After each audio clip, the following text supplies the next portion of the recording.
Le Gabon ambitionne d'être une nation sportive qui veut se faire une place sur l'échiquier mondial. Mais cela passe par des résultats positifs, non seulement sur le plan national qu'international. Le pays a d'ailleurs engagé 2 sélections pour les championnats du monde de taekwondo et pour la fenêtre FIFA. Contrairement au championnat d'Afrique de taekwondo, la délégation gabonaise présente en Amérique centrale est revenue bredouille. Toutefois, pour le premier gestionnaire du sport au Gabon, il ne faut pas jeter le bébé avec l'eau du bain. C'est vrai que c'est une expérience de très très haut niveau, la Coupe du Monde. Mais vous savez, pour progresser, il faut se frotter au plus grand.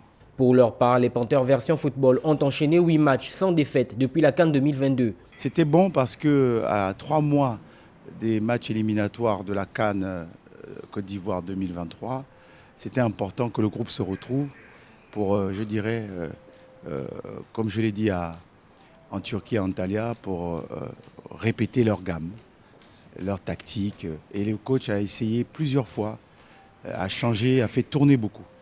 De bon augure selon Franck Guéma, qui croit que le Gabon peut se qualifier pour la Coupe du monde de football. Le travail de fond qui est effectué depuis 2019 avec le coach Neveu, détection des talents au plan local, détection des talents au plan international, reprise du national foot, comme vous pouvez le voir, qui va nous permettre de trouver des pépites dans tout le Gabon.